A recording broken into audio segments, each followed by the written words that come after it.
प्रार्थना करेंगे। गुरुर्ब्रह्मा गुरुर्विष्णु गुरुर्देव महेश्वरा गुरुर्साक्षात् परब्रह्म तस्मै श्री गुरवे नमः। तस्मै श्री गुरवे नमः। ओम शांति शांति। अभी ही करेंगे, यूनिवर्सल प्रेयर करेंगे। O hidden life, O in life, vibrant in Sweden, vibrant in currently item, every atom,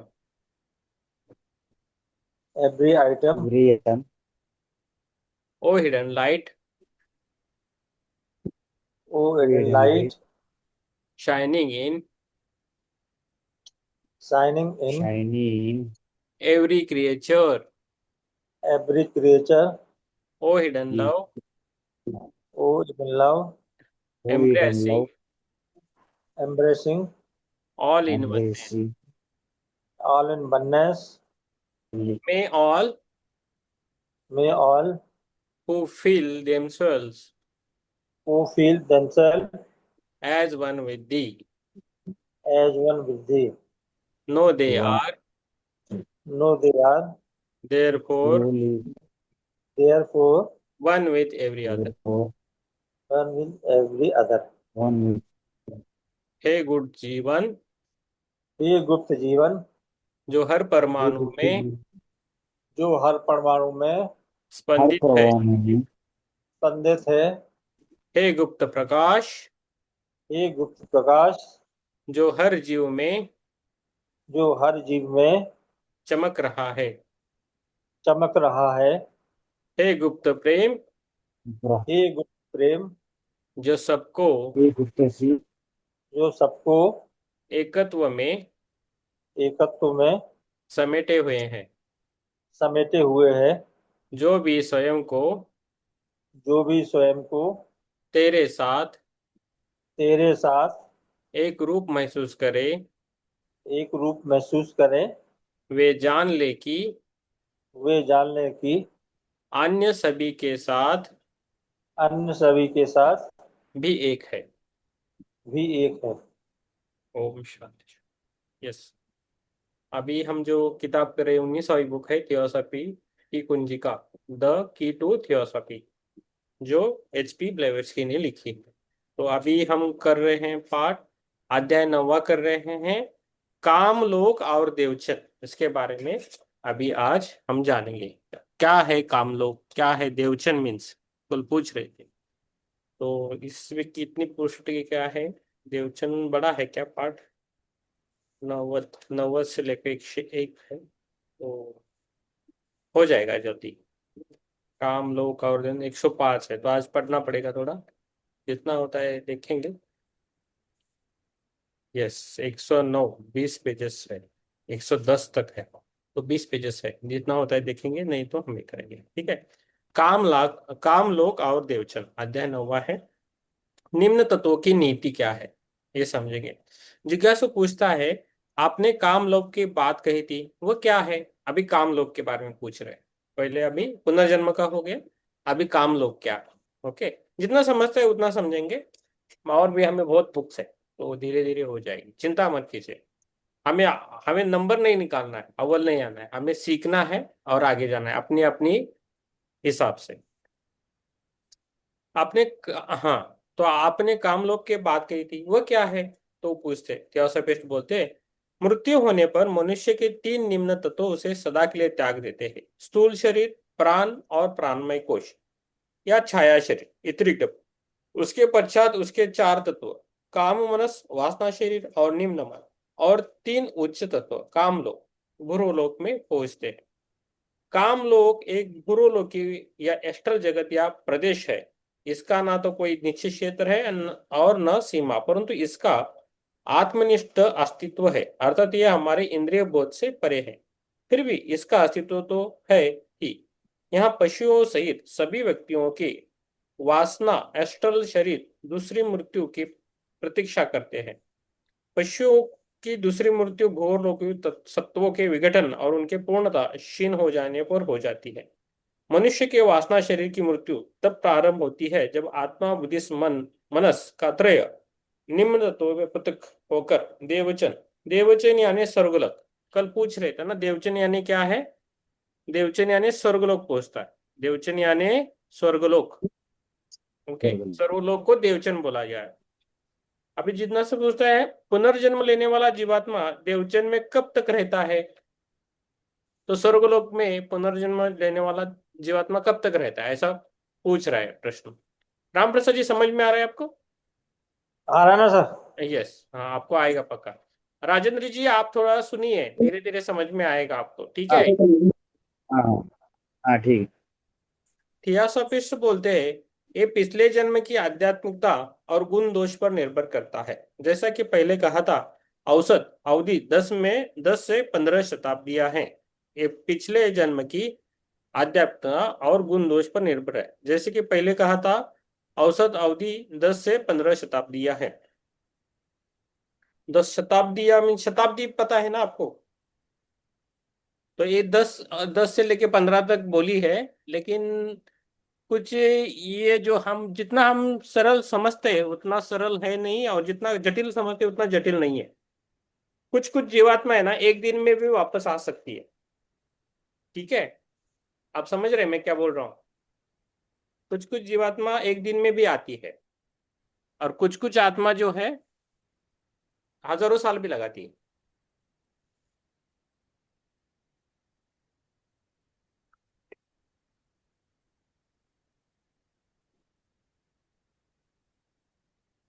अभी जिज्ञासु पूछते हैं, परंतु जीवात्मा मरणशील प्राणियों के समक्ष प्रकट होकर उनसे संवाद क्यों नहीं करता? तो जीवात्मा संवाद क्यों नहीं करता, ऐसा पूछ रहे हैं। थियोसॉफिस्ट उसका आंसर देते हैं, इसका कारण यह है कि देवचन या स्वर्ग आनंद और परम आह्लाद का स्थान है। तर्क में हमें ज्ञात होता है कि वहां किसी भी दुख या लेश मात्र भी पीड़ा का अनुभव नहीं होता। हमें ऐसा पढ़ने को मिलता है कि जो स्वर्ग में है उनकी आंखों से ईश्वर सारे आंसू पोंछ देगा, और यदि मृतकों की आत्मा लौटकर देख सके कि पृथ्वी पर और विशेषता उनके घरों में क्या हो रहा है, तो उनके लिए किस प्रकार का आनंद शेष रह जाएगा। ठीक है, देखा जाए तो हम अपने कर्मों से पृथ्वी पर स्वर्ग भी बना सकते हैं या नरक भी बना सकते हैं। अपने कर्मों पर वो निर्भर है, हम कैसे रहते हैं, कैसे जीते हैं, और हमारे कर्म उसके लिए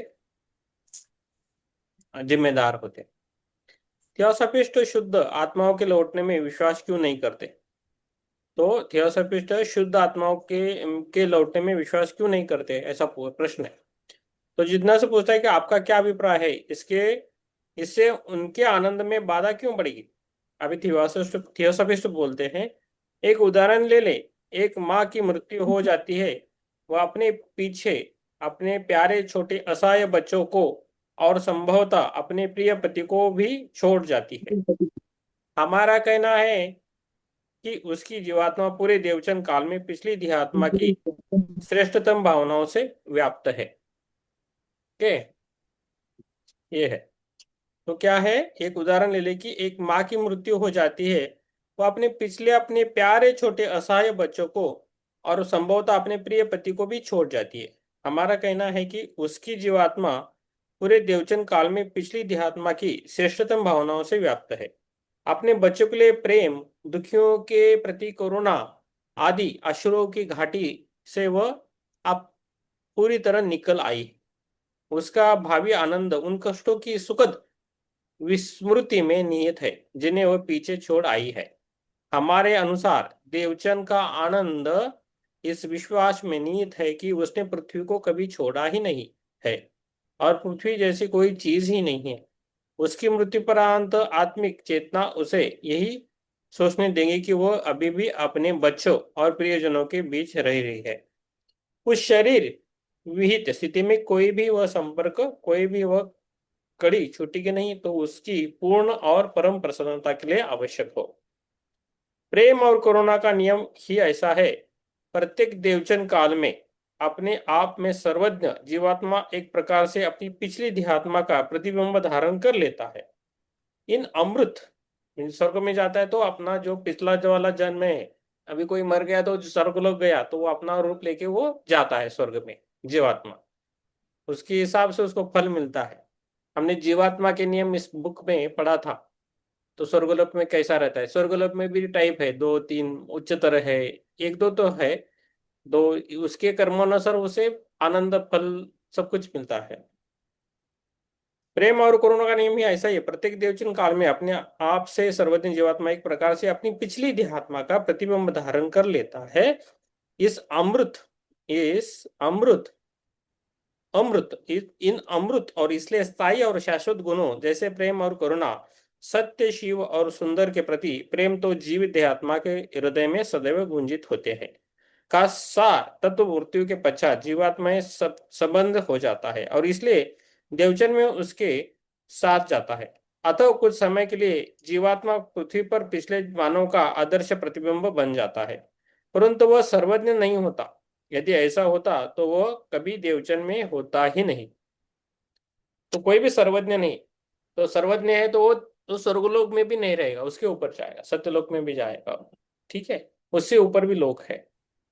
जैसा हमें पता है ना, ये शिव जी का लोक है, विष्णु लोक है, सूर्य लोक है, चंद्र लोक है, नाग लोक है, ये तो बेसिक अभी पता है। वैसे भी लोक है अलग अलग, तो उसमें भी जाके आ सकते हैं।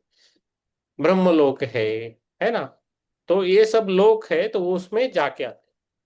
कुछ एक्सपेरिमेंट भी होते हैं, कुछ परियां रहती है वो भी जीने के लिए आती है। मैंने ऐसा देखा है, कुछ मेरे फ्रेंड सर्कल में देखा है। वो है ना, ऐसे ही घूमने के लिए आई है पृथ्वी पर, वो घूम के जाएगी खाली।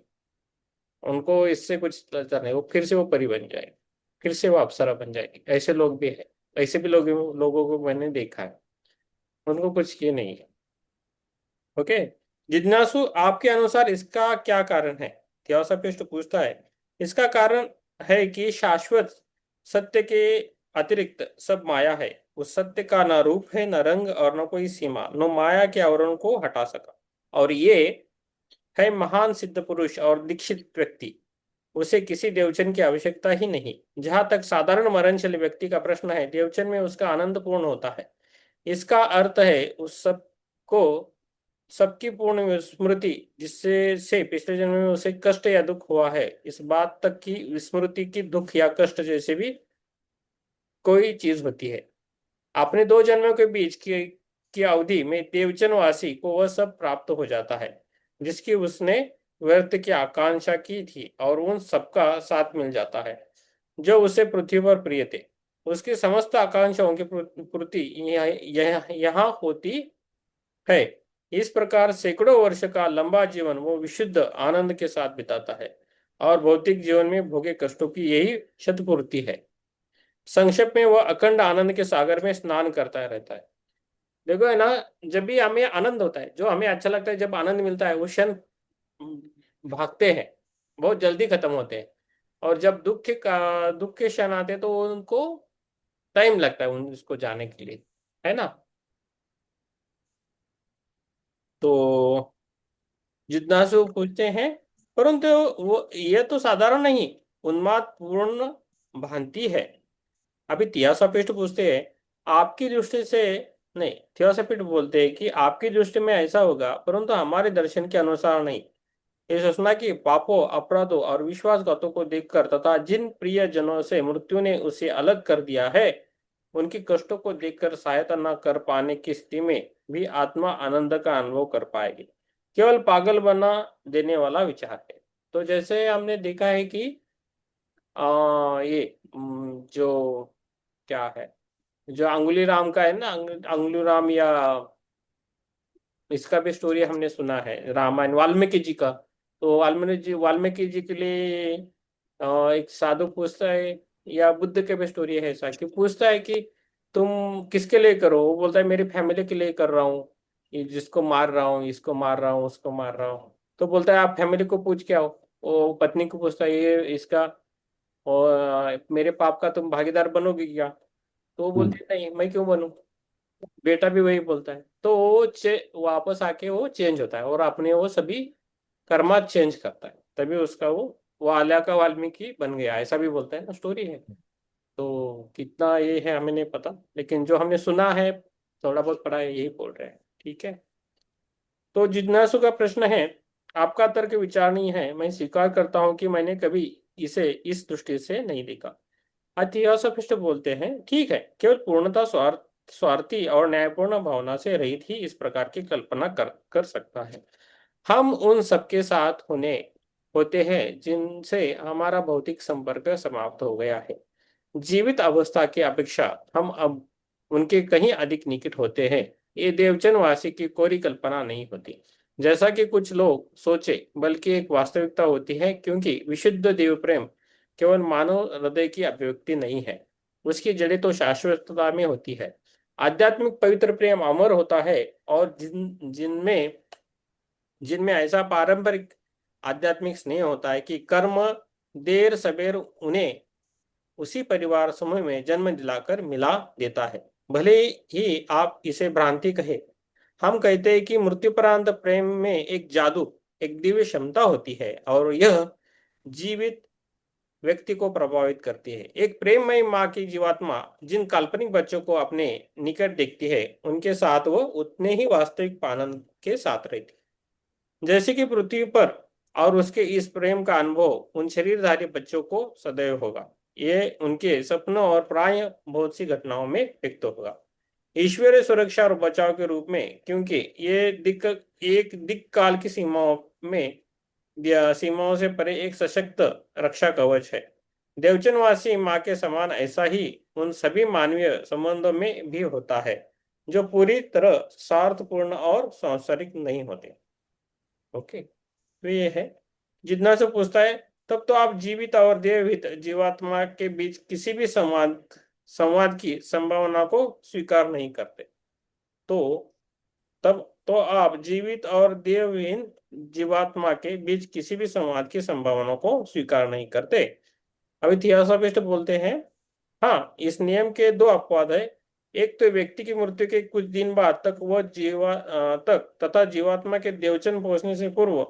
ये अलग बात है कि किसी जीवित व्यक्ति को ऐसी जीवात्मा के दृश्यमान जगत में लौटने पर कोई विशेष लाभ हुआ या नहीं।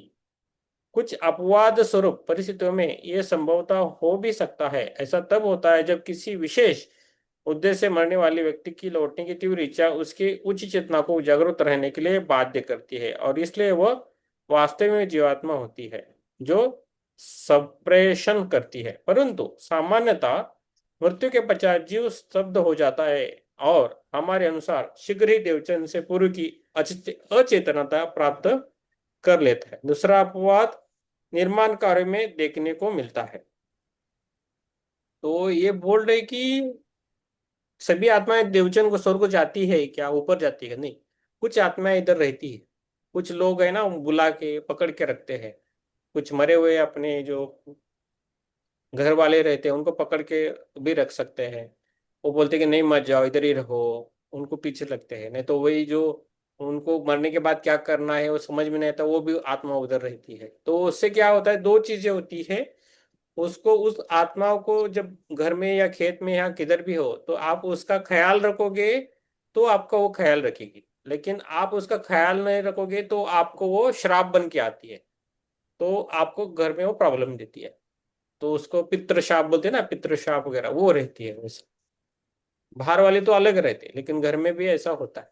तो आप देखना है कि उनको, जो मरे हैं उनको जाने दे, ना ही उन्हें रोके। किसी को रोकना नहीं है। हमें कोई अधिकार नहीं कि किसी को रोका जाए, हमें उनको छोड़ देना चाहिए। कुछ लोग ऐसा करते हैं। ठीक है। तो नेक्स्ट है, जिज्ञासु, ये पृथ्वी पर क्या हित कर सकते हैं? ये पृथ्वी पर क्या हित कर सकते हैं? थियोसॉफिस्ट बोलते हैं, जहां तक व्यक्तियों का प्रश्न है, अधिक नहीं, क्योंकि कर्म में हस्तक्षेप करने का उन्हें कोई अधिकार नहीं होता। वे जन कल्याण के लिए जीवित व्यक्तियों को केवल सलाह और प्रेरणा दे सकते हैं। फिर भी वे आपकी कल्पना से कहीं अधिक कल्याणकारी कार्य करते हैं। जो अच्छे रहते हैं लोग, वो कल्याणकारी काम करते रहते हैं। तो ये बोला है, ज्यादा अच्छा होना भी अच्छा नहीं है, और ज्यादा बुरा होना भी अच्छा नहीं। हमें बैलेंस में रहना आना चाहिए। बहुत ज्यादा अच्छा हुआ तो भी परेशानी होती है सबका। सबका दिखता है, उनको सब प्रॉब्लम होता है, उसने झूठ बोला, उसने सच बोला, यानी ये किया वो किया, वो मन में रहता है, बहुत अच्छा रहेगा, तो उसमें भी हमें नहीं रहना है, उस सभी चीजों को हमें छोड़ देना है। ओके। अब जितना से पूछता है, अब मेरी समझ में आ रहा है अति उत्कृष्ट स्कंदों का जो सार तत्व जीवात्मा में जा मिलता है उसका अस्तित्व बना रहता है और उसके अलौकिक अनुभव संग्रह में जुड़ा जाता है। स्वार्थपूर्ण और व्यक्तिगत भावनाओं में संबंधित स्कंद अगले जन्म में कर्म फल भोगने के लिए फिर प्रकट होते हैं। क्या ऐसा ही होता है? ऐसा वो पूछते हैं। तो ये हमें पिछले कुछ जो किताबें पढ़ी उसका भी थोड़ा बहुत ज्ञान आ रहा है, तो हमें वो समझ में आ रहा है। तो ऐसा होता है, बाद में जब नेक्स्ट जन्म आए तो पिछले कर्मों का कर्म भी हमारे साथ आते हैं। तो हमने पढ़ा था, तो 80 या 90% कर्म जिस घर में जन्म लेते हैं उधर ही खत्म होते हैं, और जन्म के बाद जो अगली वाली जिंदगी है वो 10% रहती है, वो चलता है उसका जन्म।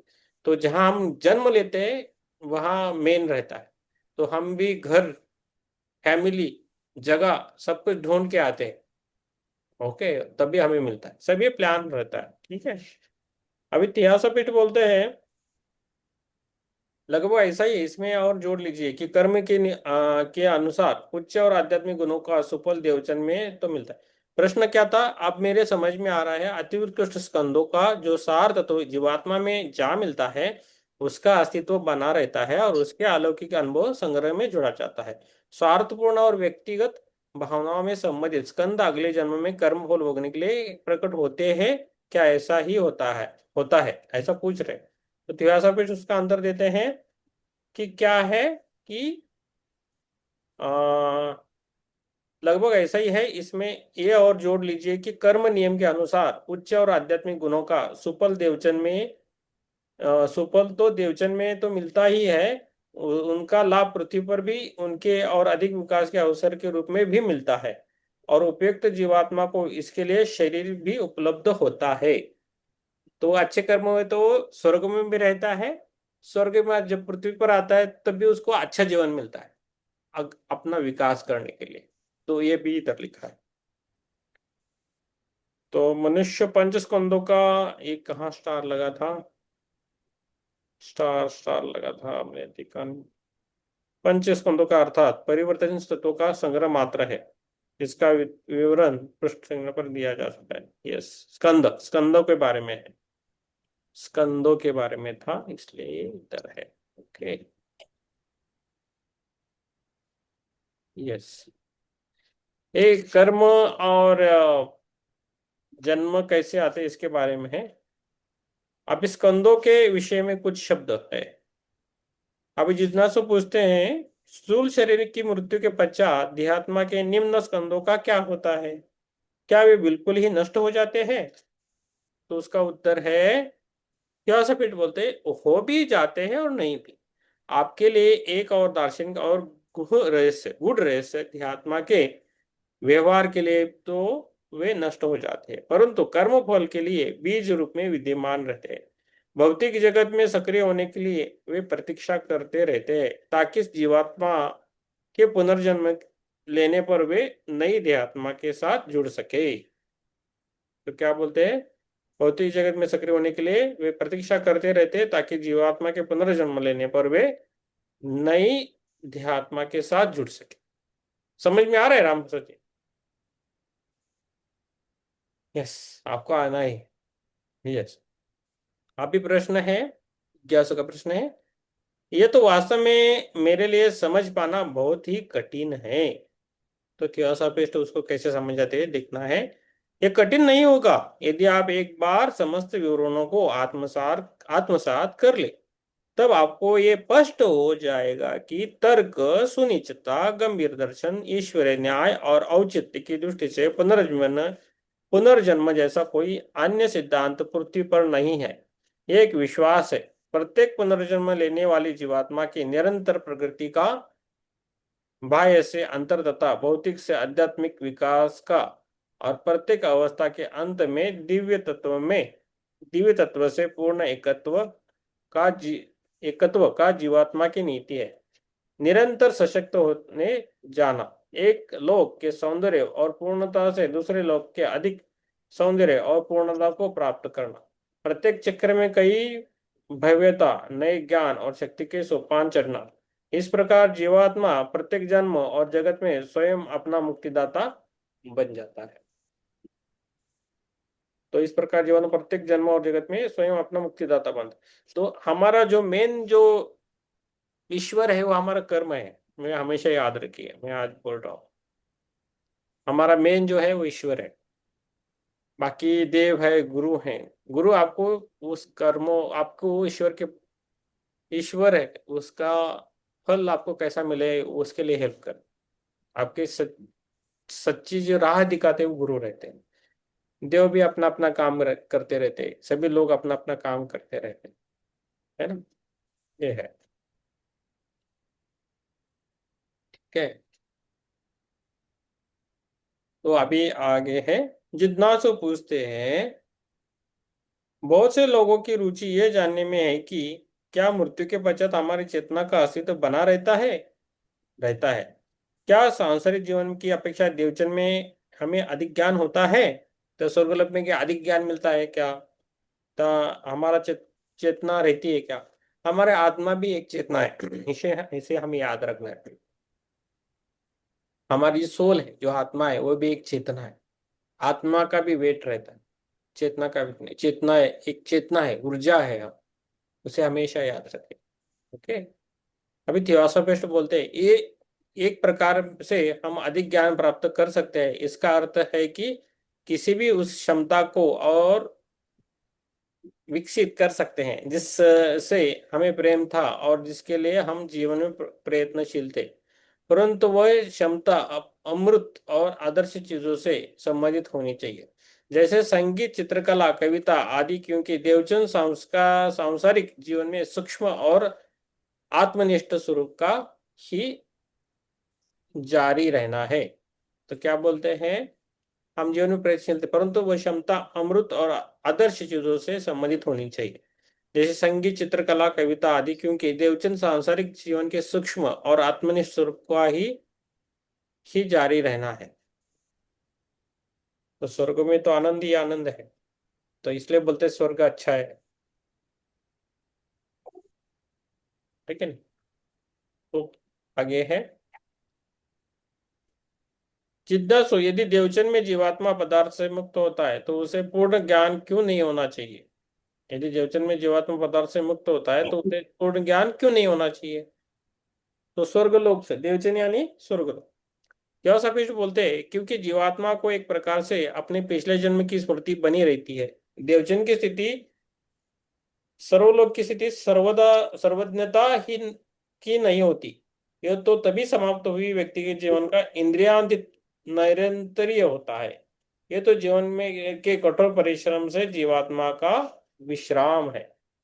ये तो जीवन के कठोर परिश्रम से यहाँ क्या मिलता है, जीवात्मा का विश्राम है, उधर विश्राम मिलता है। अभी जिज्ञासु पूछते हैं, वैज्ञानिक भौतिकवादियों की मान्यता है कि मृत्यु के पश्चात मनुष्य का कुछ भी शेष नहीं रहता।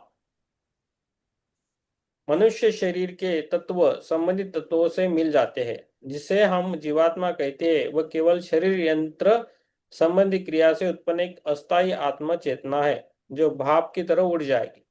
क्या यह उनकी विचित्र मनस्थिति नहीं है। तो अभी थियोसॉफिस्ट का आंसर देख लीजिए।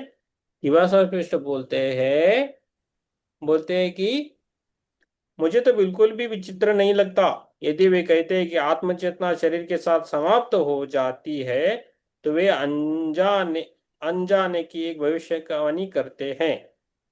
यदि उनके अपनी इस मान्यता पर दृढ़ विश्वास है तो मृत्यु के पश्चात उनके लिए चेतना सहित जीवन संभव ही नहीं है। परंतु अपवाद तो हर नियम के होते हैं। ये इधर है, देखो, नियम भी है और उन नियमों को भी तोड़ने वाले भी रहते हैं और अपवाद भी रहते हैं। बहुत सारा कुछ है। ये भाव बहुत खेलता है, जो इमोशन है ना, हमारा इमोशन भाव, वो है ना बहुत खेलता है हमसे, और हमारे कर्म सब सब इतना ये है ना, हर घर में एक जैसी चाय नहीं बनती। ऐसे वो कर्म और भाव भी एक जैसे सभी जगह नहीं रहते, हर एक का अलग है। राम प्रसाद जी का कर्म अलग है, उनका भाव अलग है, मेरा अलग है, माधुरी जी का अलग है, ललिता जी का अलग है, राजेंद्र जी का अलग, सब कुछ अलग है, तो इसलिए तो दुनिया चल रही है ना। अभी पूछ रहे थे कि मरणोपरांत और जन्मोपरांत की चेतना क्या है। अभी क्या बोल रहे हैं, मरणोपरांत और जन्मोपरांत चेतना क्या है, इसके बारे में जानेंगे। जिज्ञासु पूछते हैं, यदि मनुष्य की आत्मा चेतना मृत्यु के पश्चात भी बनी रहती है तो इस नेम के अपवाद क्यों। यदि मनुष्य की आत्म चेतना मृत्यु के पश्चात भी बनी रहती है तो इस नियम को अपवाद क्यों, तो इसके लिए अपवाद क्यों है ऐसा पूछ रहे। तो हमारी चेतना कभी मरती नहीं है, हमारा ये शरीर जल जाएगा, लेकिन उसमें जो चेतना है, सोल है, वो नहीं मरेगी, वो इधर से निकल जाएगा। जैसा आजकल मोबाइल में डेटा रहता है ना, जब आप डेटा मारोगे तो मोबाइल, यूट्यूब चलेगा, व्हाट्सएप चलेगा, सब कुछ चलता है। लेकिन उसमें से डेटा निकाला तो मोबाइल क्या है, कुछ भी नहीं है। उसमें एनर्जी डालो ना डालो कुछ बात नहीं है। ऐसे ही ये सोल की बात है।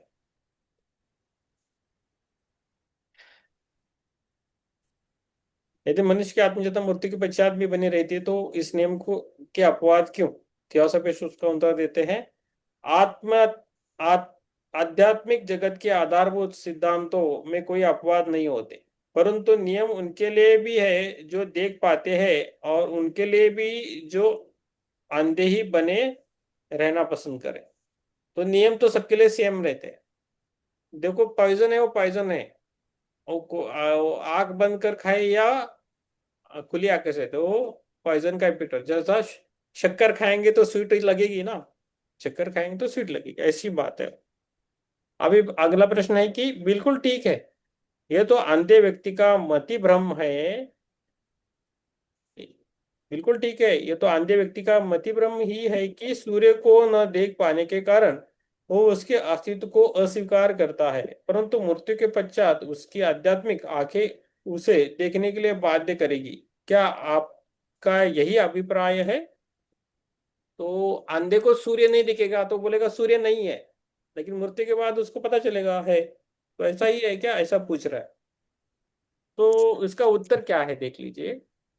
न उसे बाध्य न उसे बाध्य ही किया जाएगा और न वो कुछ देख ही पाएगा। जीवन भर मृत्युपरांत जीवन की निरंतरता को अग्रपूर्वक अस्वीकार करते रहने पर देखने में असमर्थ ही रहेगा, क्योंकि जीवन भर अवरुद्ध की गई आध्यात्मिक क्षमता मृत्यु के पश्चात विकसित नहीं होगी और वो अंधा ही बना रहेगा।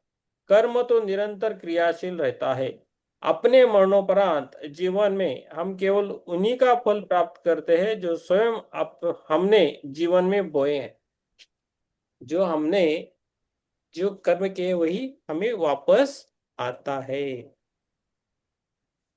तो हमने ये हमें पता है सब कुछ। हमने अभी कर्म के बारे में, कर्म का फल क्या होता है, हमें सब कुछ पता है। ठीक है, तो ये हमें अभी अभी आगे देखना है। अभी और एक प्रश्न है, यदि मेरे शरीर के विनाश के पश्चात मेरी जीवात्मा पूर्ण अचेतनता की स्थिति में डूब जाती है तो मेरे पिछले जीवन के पापों का दंड कहाँ मिलेगा। क्या बोलते हैं, यदि मेरे शरीर के विनाश के पश्चात मेरी जीवात्मा पूर्ण अचेतना की स्थिति में डूब जाती है तो मेरे पिछले जीवन के पापों का दंड कहाँ मिलेगा। ये भी अच्छा प्रश्न है। तो उसका उत्तर है, हमारे दर्शन के अनुसार हमारे दर्शन के अनुसार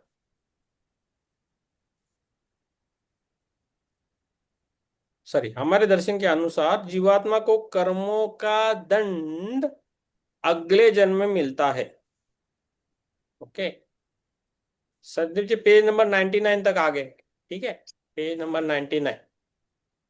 तो थियोसॉफिस्ट उसका उत्तर देते हैं कि हमारे दर्शन के अनुसार जीवात्मा को कर्मों का दंड अगले जन्म में मिलता है। मृत्यु के पश्चात उसे केवल पिछले जन्म में भोगे अनुचित कष्टों की क्षतिपूर्ति या प्रतिफल ही प्राप्त होता है। मृत्यु के पश्चात उसे केवल हमारे दर्शन के अनुसार जीवात्मा को कर्मों का दंड अगले जन्म में मिलता है। इस जन्म में अगले जन्म में मिलता है, ये सही है। मृत्यु के पश्चात उसे केवल पिछले जन्म में भोगे अनुचित अनुचित कष्टों की क्षतिपूर्ति या प्रतिफल ही प्राप्त होता है।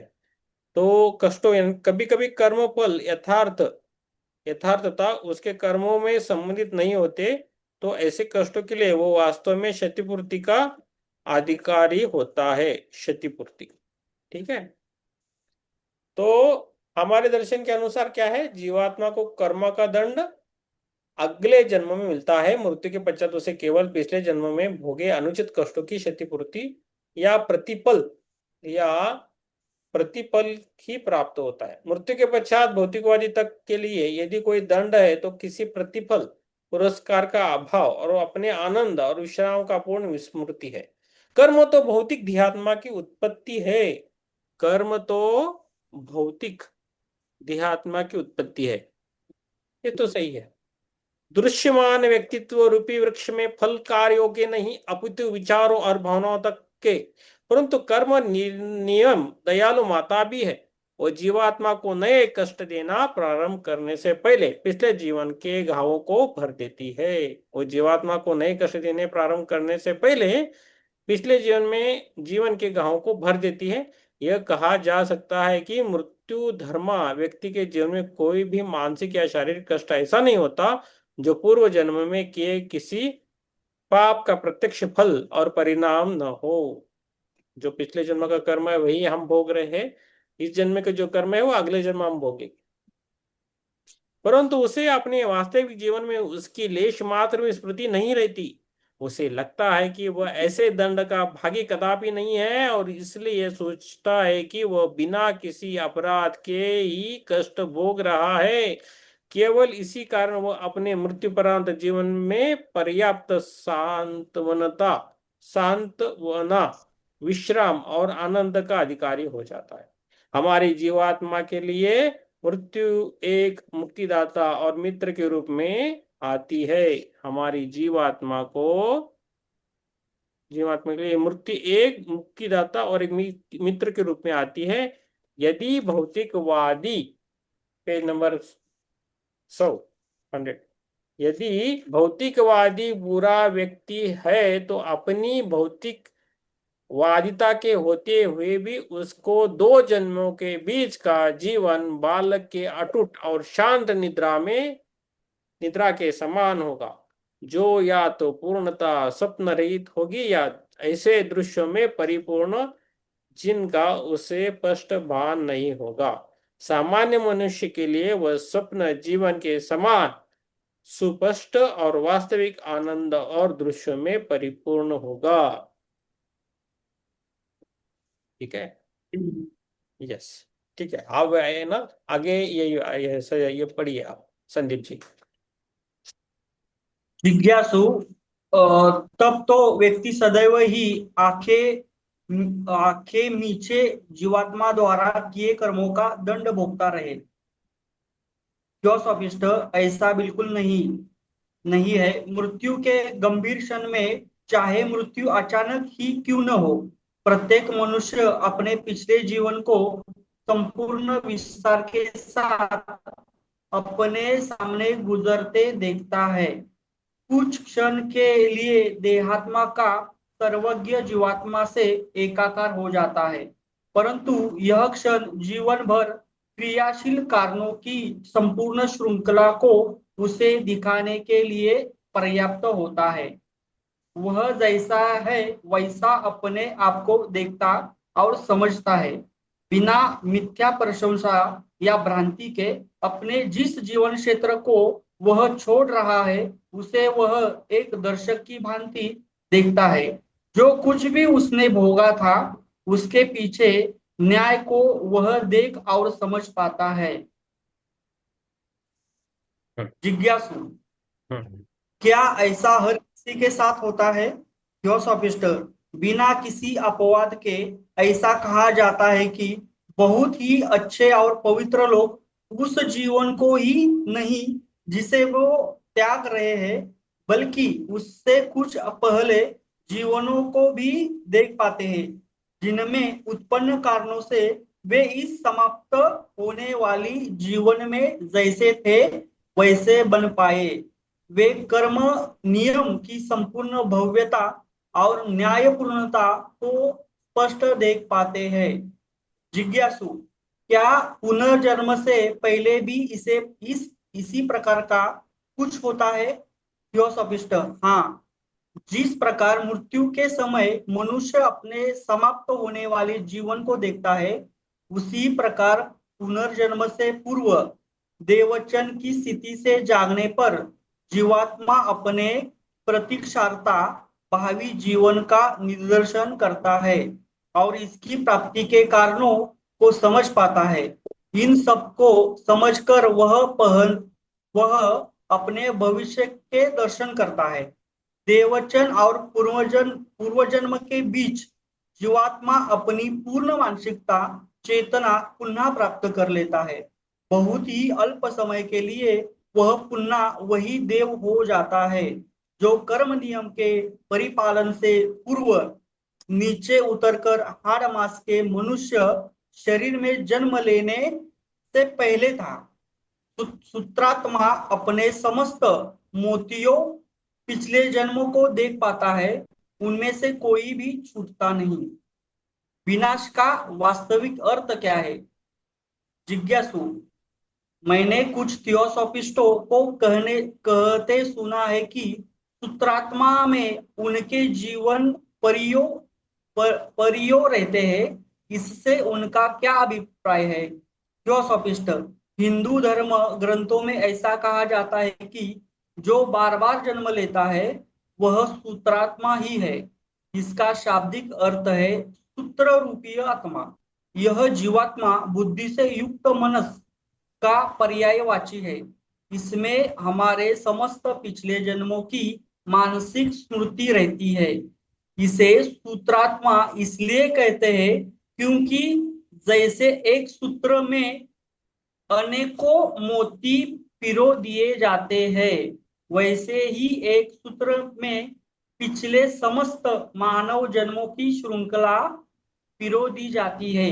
एक उपनिषद में इन बार बार के पूर्व जन्मों को मनुष्य के उस जीवन के समान बताया है जिसमें वह समय समय पर सोता और जागता रहता है। जिज्ञासु, यह उपमा बहुत उचित प्रतीत नहीं होती क्योंकि जागने पर मनुष्य को याद रहता है कि उसने पहले दिन या उससे पहले क्या किया था। इस हम में से किसी को भी पूर्व जन्म की घटनाओं की स्मृति नहीं रहती। क्यों सोफिस्ट? कुछ लोगों को अपने पूर्व जन्मों की स्मृति रहती है परंतु वे विशिष्ट और उन्नत होते हैं, परंतु सामान्य व्यक्ति निद्रा की विशिष्टताओं और उसके 3 प्रकारों का अध्ययन करके इस उपमा को ठीक से समझ सकता है। निद्रा मनुष्य और जानवरों के लिए एक समान और अपरिवर्तनीय नियम है, परंतु निद्रा विभिन्न प्रकार की होती है और स्वप्न और दृश्य तो और भी अनेक प्रकार के होते हैं। जिज्ञासु, परंतु यह तो विषयांतर हो जाएगा। हम उस भौतिकवादी की ही बात कर रहे हैं जो सपनों को न तो अस्वीकार करता है और कर भी नहीं सकता, परंतु साधारण शाश्वतता और स्वयं अपने व्यक्तित्व के बने रहने को अस्वीकार करता है। थियोसॉफिस्ट, अनजाने अनजाने ही भौतिकवादी सही है। मृत्यु परांत अन्य लोक में सचेतन जीवन बिताने के लिए सर्वप्रथम व्यक्ति को अपने भौतिक जीवन काल में ऐसे जीवन के अस्तित्व में विश्वास होना चाहिए। गुह्य विद्या के इन 2 सूत्रों पर ही जीवात्मा की मरणोत्परांत चेतना और शाश्वतता के संबंध में हमारा सारा दर्शन आधारित है। जीवात्मा को सदैव वही मिलता है जिसका वह पात्र है। स्थूल शरीर के विघटन के पश्चात जीवात्मा की जो स्थिति प्रारंभ होती है वह इस प्रकार है, या तो उसे पूर्ण चेतना रहे या वह अव्यक्त स्थिति सपनों के घिरा रहे या वह स्वप्न रहित निद्रा में रहे, और वह स्थिति विनाश के सदृश है। ये ही तीन प्रकार की निद्राएं है। यदि हमारी शरीर शास्त्री सपनों और दृश्यों का कारण जागृत जागृत क्षणों में उनके लिए अनजानी तैयारी को मानते हैं, तो यही बात मृत्यु परांत सपनों के लिए क्यों न स्वीकार कर ली जाए। मैं पुनः कहता हूं, मृत्यु निद्रा है। मृत्यु के पश्चात जीवात्मा के आंतरिक चक्षुओं के सामने एक प्रदर्शन प्रारंभ होता है। इसकी रूपरेखा अनजाने में हमारे द्वारा तैयार की हुई होती है। उस समय तो हमारे द्वारा निर्मित सही विश्वासों या भ्रांतियों का क्रियान्वयन होता है। यह तो स्वाभाविक है कि सचेतन शाश्वतता में हमारा विश्वास या अविश्वास स्वयं इस सत्य की वास्तविकता को, यदि वह सत्य है तो प्रभावित नहीं कर सकता, परंतु स्वतंत्र या पृथक जीवों का इस शाश्वतता में विश्वास या अविश्वास उन पर इस सत्य के क्रियान्वय को प्रभावित किए बिना नहीं रहेगा। जिज्ञासु, अब समझ रहा हूं, भौतिकवादी तो उस सबको अस्वीकार करता है जो 5 इंद्रियों और वैज्ञानिक तर्क द्वारा सिद्ध हो सके। हर आध्यात्मिक अभिव्यक्ति को नकारते हुए वह सचेतन अस्तित्व को ही जीवन मानता है। अंततः जैसा उसका विश्वास वैसा उसका मरणोपरांत जीवन होगा। देहात्मा के विघटन के पश्चात नए जन्म लेने तक वह स्वप्न रहित निद्रा में निमग्न रहेगा। क्यों ऐसा है? क्या ऐसा है? ऐसा पूछ रहे हैं, ठीक है। क्यों ऐसा पूछता है? क्यों सोफिस्टर? लगभग ऐसा ही। आप लगभग इस विश्वव्यापी शिक्षा को याद रखें कि सचेतन अस्तित्व दो प्रकार का होता है, भौतिक और आत्मिक। आत्मिक अस्तित्व को ही वास्तविक इसलिए मानना चाहिए क्योंकि उसमें शाश्वत, नित्य और अविनाशी आत्मा का वास होता है। पुनर्जन्म लेने वाला जीवात्मा तो हर बार नए शरीर धारण करता है, जो पहले जन्मों के शरीरों से बिल्कुल ही भिन्न होते हैं। उनमें आदि आत्मिक स्वरूप को छोड़ सब कुछ इतना बदल जाता है कि उसका लेश मात्र चिन्ह भी शेष नहीं रहता। आपका आत्मिक मैं तो अविनाशी है। वह आपके वर्तमान देहात्मा या स्व से उसी को शाश्वतता में ले जा सकता है, जो अमरत्व प्राप्ति के योग्य हो, अर्थात मृत्यु द्वारा नष्ट किए गए पुष्प की केवल सुगंध। ठीक है, जिज्ञासु, पढ़ना है आगे। हाँ, ये एक पढ़िए, एक प्रश्न उत्तर पढ़िए, फिर आगे पढ़े। हाँ, ये खाली एक प्रश्न और उत्तर पढ़िए आप, जितना सो। जिज्ञासु, और पुष्प भौतिक मैं का क्या होगा? जिज्ञासु पूछता है, और पुष्प भौतिक में मैं का क्या होगा? थियोसॉफिस्ट, अतीत और भविष्य के सभा पुष्प जो सूत्रात्मा रूपी शाखा पर लिख चुके हैं या लिखेंगे, और उनकी उत्पत्ति एक ही मूल या बुद्धि से हुई है, वे सभी मिट्टी में मिल जाएंगे। जैसा कि आप स्वयं जानते हैं, आपका वर्तमान मैं मेरे सामने बैठा आपका शरीर नहीं है, और न इसे मनस सूत्रात्मा कहा जा सकता है, बल्कि यह सूत्रात्मा बुद्धि है। जिज्ञासु, परंतु इस हाँ सच्चे संदीप जी, मैं एक दो पढ़ता हूँ, बाद में आप पढ़िए, ठीक है। ओके। जिज्ञासु पूछता है, परंतु से मेरी समझ में ये बिल्कुल नहीं आता कि आप मृत्युपरांत जीवन को शाश्वत, अनंत और वास्तविक और भौतिक जीवन को एक भ्रांति मात्र क्यों कहते हैं? क्योंकि मरणोपरांत जीवन की भी अपनी सीमाएं हैं, भले ही वे भौतिक जीवन की अपेक्षा कहीं अधिक विस्तृत है? तो इसका उत्तर है निस्संदेह। निस्संदेह मृत्यु और जन्म के बीच के क्षणों में मनुष्य का जीवात्मा अनंत में पेंडुलम की तरह घूमता रहता है। पेंडुलम यानी ऐसा, पेंडुलम, इसको पेंडुलम। ओके, तो निस्संदेह मृत्यु और जन्म के बीच के क्षणों में मनुष्य का जीवात्मा अनंत में पेंडुलम की तरह घूमता रहता है। भले ही भौतिक और आत्मिक जीवन की समयावधि सीमित हो और अनंतता में इन सोने और जागने, भ्रांति और वास्तविकता के बीच की अवस्थाओं की संख्या भी सीमित हो, पर आत्मिक यात्री तो शाश्वत होता है। हमारे विचारों से उसके मरणोपरांत जीवन में वास्तविकता का एकमात्र समय होता है जब वो अस्थायी जीवन की मुग मुग मृग मरीचियों को चिकाओं के सामने नहीं, सत्य के सामने खड़ा होता है। ऐसे अंतराल भले ही सीमित हो, परंतु वे पूर्णता की ओर बढ़े रहे जीवात्मा को भले ही शनै शनै और धीरे धीरे परंतु अविचल गति से अपने लक्ष्य की ओर बढ़कर दिव्यता प्राप्त करने से नहीं रोक सकते। ये अंतराल और अवस्थाएं इस अंतिम लक्ष्य की ओर बढ़ने में बाधक नहीं, सहायक ही होती है। और इन सीमित अंतरालों के बिना जीवात्मा अपने अंतिम लक्ष्य तक पहुंच ही नहीं सकता। मैंने आपको पहले भी एक सुपरिचित उदाहरण दिया था, उसमें जीवात्मा की तुलना एक कलाकार से की गई थी और उसके विभिन्न जन्मों के उसके अनेकों अभिनयों से। क्या आप इन अभिनयों को या उनकी वेशभूषाओं को स्वयं कलाकार का व्यक्तित्व कहेंगे? उस कलाकार का भी भांति जीवात्मा भी अनिवार्यता के चक्र में परनिर्वाण के द्वार पर पहुंचते तक विभिन्न अभिनय करने के लिए बाध्य होता है, जो उसे अरुचिकर भी हो सकते हैं। परंतु जैसे मधुमक्खी प्रत्येक फूल में शहद एकत्रित करके शेष सभी कीड़ों के भोजन के लिए छोड़ देती है, वैसे ही हमारी सूत्रात्मा करती है। प्रत्येक भौतिक देहात्मा से जिसमें जन्म लेने के लिए कर्म उसे बाध्य करता है।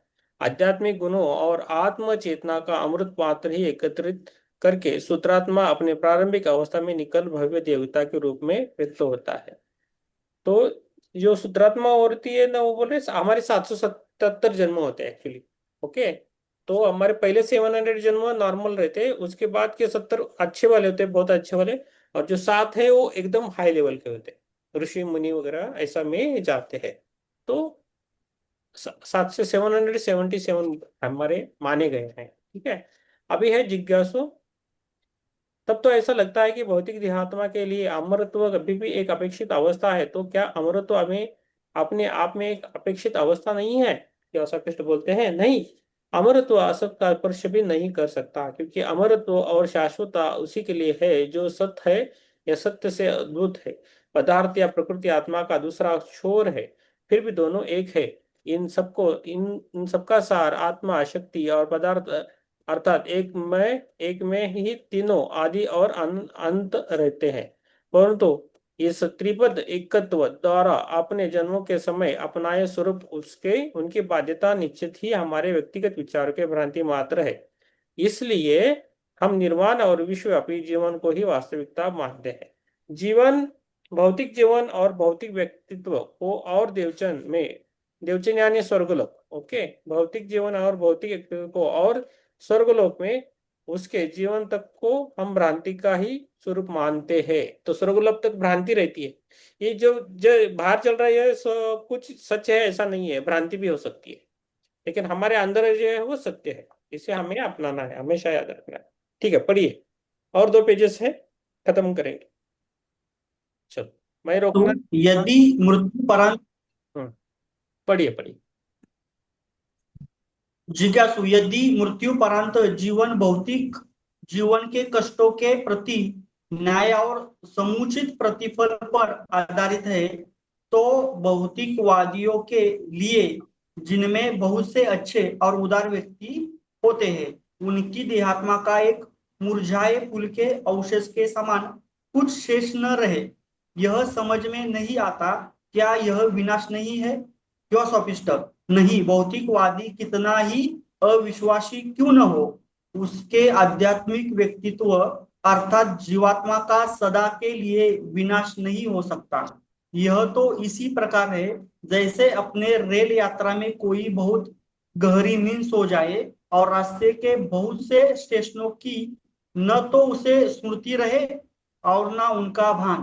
वह एक अन्य स्टेशन पर जागे और अनेकों स्टेशनों पर रुकते हुए अपनी यात्रा जारी रखे जब तक कि वह अपनी यात्रा के अंत या गंतव्य स्थान तक न पहुंच जाए। पहले तीन प्रकार की निद्रा का उल्लेख किया गया है, स्वप्न रहित, अव्यवस्थित और इतनी वास्तविक कि स्वप्न भी सोने वाले के लिए वास्तविकता हो जाए। यदि आप अंतिम प्रकार की निद्रा में विश्वास कर सकते हैं तो अन्य में क्यों नहीं। मृत्यु के पश्चात जिस प्रकार के जीवन में व्यक्ति ने विश्वास किया है और जिसकी उसने आशा की है उसका जीवन उसी प्रकार का होगा। मृत्यु के पश्चात जो किसी प्रकार के जीवन की आशा नहीं करता उसके लिए दो जन्मों के बीच का जीवन अर्थहीन और घटना रहित होगा, जैसे विनाश ही हो गया हो। यह तो भौतिकवादियों द्वारा स्वयं बनाए कार्यक्रम का एक क्रियान्वय है, परंतु आपके अनुसार भौतिकवादी भी अनेक प्रकार के होते हैं। एक स्वार्थी, दुष्ट, दंभी, जिसने अपने सिवाय कभी किसी के लिए भी एक आंसू न बहाए हो, जिसने अपने इस अविश्वास के साथ साथ सारे संसार की घोर अपेक्षा की हो, उसकी देहात्मा मृत्यु के द्वार पर सदा सदा के लिए समाप्त हो जाती है। ऐसे व्यक्तित्व में आसपास के लोगों के लिए सहानुभूति के तंतु ही नहीं होते और इसलिए सूत्रात्मा में मिल सकने के लिए कुछ होता ही नहीं। इसका परिणाम यह होता है कि अंतिम सांस लेते ही उस देहात्मा और सूत्रात्मा के बीच संपर्क टूट जाता है। ऐसे भौतिकवादी के लिए देवचन ही नहीं होता और सूत्रात्मा लगभग तुरंत ही पुनर्जन्म ले लेती है। ऐसे भौतिकवादी जिनकी भूल मात्र अविश्वास था वे सोकर अपनी यात्रा पूरी करते हैं, परंतु एक ऐसा समय भी आएगा जब ऐसे पुराने भौतिकवादी अपनी शाश्वतता के दर्शन कर पाएंगे और संभवतः पछताएंगे कि उन्होंने शाश्वत जीवन का एक दिन एक स्टेशन व्यर्थ गवा दिया। यस, पढ़ता हूँ, ठीक है। अभी है जिज्ञासु, क्या यह कहना अधिक उचित नहीं होगा कि मृत्यु एक नए जीवन का प्रारंभ है? अभी उसका उत्तर देख लीजिए। आप चाहे तो ऐसा कह सकते हैं, केवल ये स्मरण रहे कि जन्मों में भी अंतर होता है। ऐसे भी जन्म होते हैं जिनमें मरे हुए प्राणी का जन्म होता है और वे प्रकृति की असफलताएं होती है। साथ ही भौतिक जीवन के विषय में दृढ़ पाश्चात विचारों के अनुसार मृत्युपरांत जीवन की शुद्ध आत्मीय स्थिति के लिए जीवित अस्मित बने रहना जैसे शब्द बिल्कुल अनुपयुक्त है। इन सीमित विचारधाराओं के कारण ही समझने में कठिनाई होती है। मृत्यु के पश्चात देह रहित जीवात्मा को भौतिक जीवन में ठोस विशिष्ट स्वरूप का अभाव होता है, परंतु इसे वहां के जीवन की वास्तविकता का पूरा भान होता है, जैसे कि कुछ सपनों में। इसलिए पौरात्य दार्शनिकों ने इसकी तुलना स्वप्न के दृश्य से की है। तो कभी कभी मरे हुए लोग भी जन्मते हैं ना, बच्चे मरे हुए आते हैं, या और उसके लिए वो प्रकृति फेल होती है। इसका उसका उत्तर ये है, ठीक है। ठीक है, अभी निश्चित चीजों के लिए निश्चित शब्द क्या है? निश्चित चीजों के लिए निश्चित शब्द। अभी एक जिज्ञासु पूछता है, क्या आप नहीं सोचते कि मनुष्य के प्रत्येक तत्वों के लिए सुनिश्चित शब्द नहीं है, इसलिए इन तत्वों के विभिन्न कार्यों के संबंध में विचारों में भ्रांति उत्पन्न हो जाती है? अभी थियोसॉफिस्ट बोलते हैं, उसका उत्तर है, मैंने स्वयं इस विषय में सोचा है।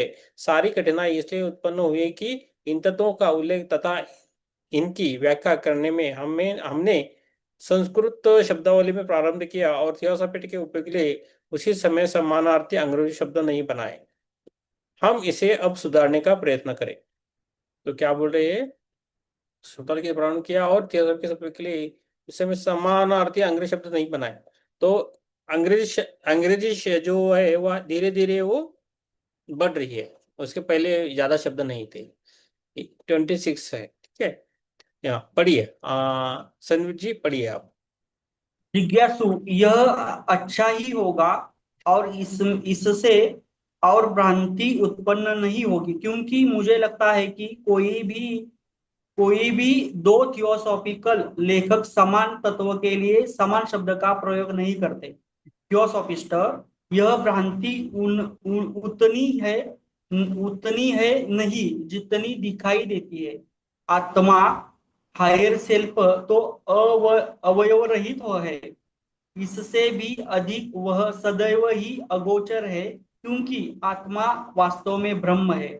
उससे अभिन्न समाधि अवस्था में दीक्षित की उच्च चेतना उस एक परम तत्व में पूर्णतः विलीन हो जाती है।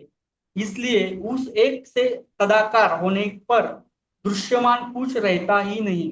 इतनी भ्रांति इसलिए है कि कुछ थियोसॉफिस्ट सेल्फ और ईगो जैसे शब्दों को पर्यायवाची मानकर प्रयोग करते हैं, परंतु सेल्फ का शब्द का प्रयोग केवल विश्वव्यापी आत्मा के लिए किया जाना चाहिए। जहां तक मनस का, जिसे जिसे जिसे हम कारण शरीर कहते हैं, प्रश्न है, जब वह बुद्धि के प्रकाश से युक्त होता है तो उसे जीवात्मा, हायर ईगो कहते हैं। हायर सेल्फ कभी नहीं।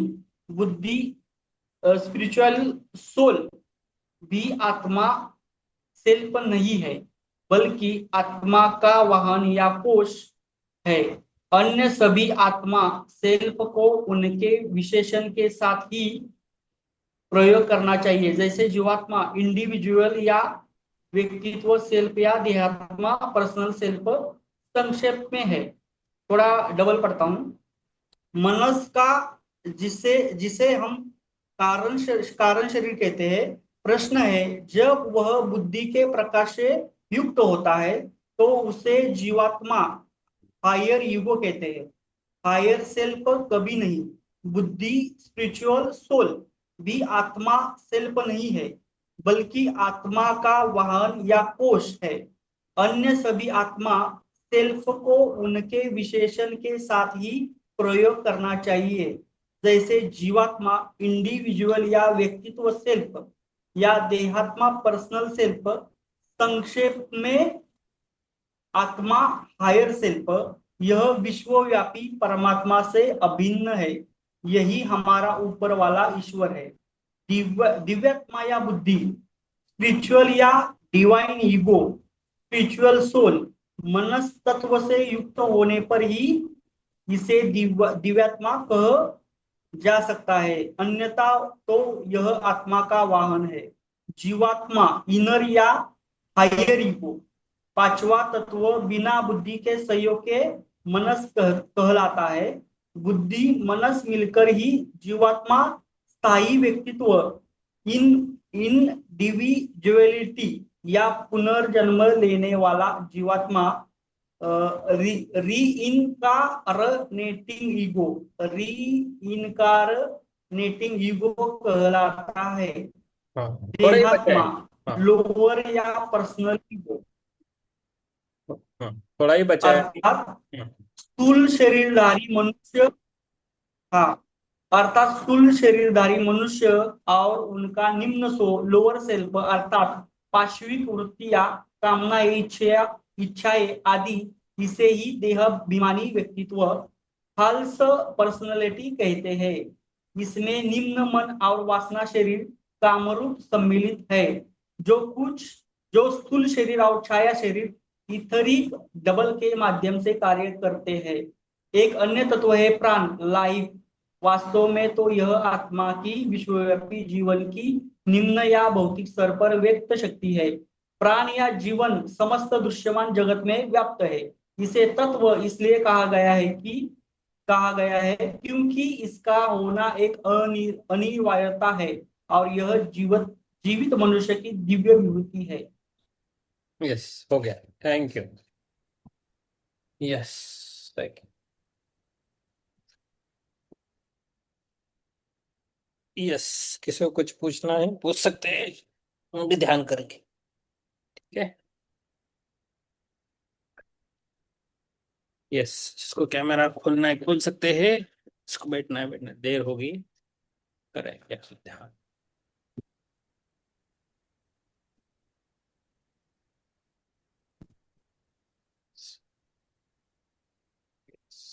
आराम से बैठे, आराम से बैठे, ध्यान के लिए।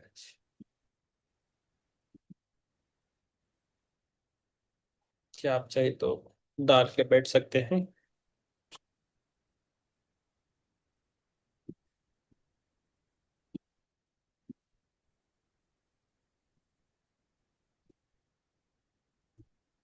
आत्मबंधन, धीरे धीरे हमें बाहर आना है। पहले हम धन्यवाद देंगे, खुद को धन्यवाद देंगे, इस अष्टकम को धन्यवाद देंगे, इस किताब को धन्यवाद देंगे, हम सभी लोगों को धन्यवाद देंगे, इस ग्रुप में जो भी लोग हैं उनको धन्यवाद। हमें सभी कर्मों को हमें धन्यवाद देना चाहिए, सभी महात्माओं को धन्यवाद, सभी गुरुओं को धन्यवाद, पूरे यूनिवर्स को धन्यवाद, अपनी सांसों को धन्यवाद, अपने शरीर को धन्यवाद। हमारा शरीर हमेशा स्वस्थ रहे और स्वस्थ ही रहेगा। सांस को लेना है और छोड़ लेना है और धीरे धीरे बाहर आना है। हमें कुछ भी रोग नहीं होना चाहिए, ना बीपी ना डायबिटीज। हम सभी मुक्त है, सभी रोगों से हम मुक्त है। सांस को लेना है और छोड़ देना है और धीरे धीरे बाहर आना है। पैर की उंगलियों पे लाना है हल्के से, हाथों की उंगलियों पे लाना है और दोनों हाथ खोल के अपनी आंखों पे रखना है आराम से। या आंखों को सहला सकते हैं, 5 सेकंड के लिए रखेंगे। 5 4 3 2 1 0। आप सभी को मेरा धन्यवाद, थैंक यू। आज का थोड़ा टाइम लगा, आज 10:45 हो गए, 15 मिनट ज्यादा हो गया। यस, जैसे कुछ बोलना है तो बोल सकते हैं, नहीं तो सोने के लिए जा सकते हैं। कल भी हम मेडिटेशन देखेंगे, सब होता है। ठीक है, आप सभी को धन्यवाद। सर मेडिटेशन बहुत अच्छा रहा। हाँ, अच्छा लगा मुझे। यस, ये रोग निवारण मंत्रास था, सभी जो भी अभी लगाए थे रोग निवारण मंत्रास थे। ओके। ठीक है। यस, धन्यवाद सर। धन्यवाद धन्यवाद। यस, राजेंद्र जी बोलिए। सर धन्यवाद सर। हाँ। सर मैं ये अष्टकम सुन के मैं भी मंत्रमुग्ध हो गया हम्म। और मेरा रोम रोम रोमांचित हो गया। ठीक है। और मुंडी जो है ना, यहाँ से इधर तक ऐसी घूम गई मेरी, वेरी गुड, और फिर ऐसी वापस। Very good, very good, thank you.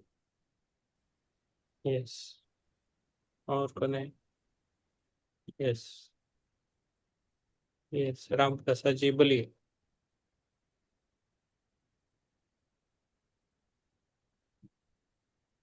ठीक रहा सर। हम्म।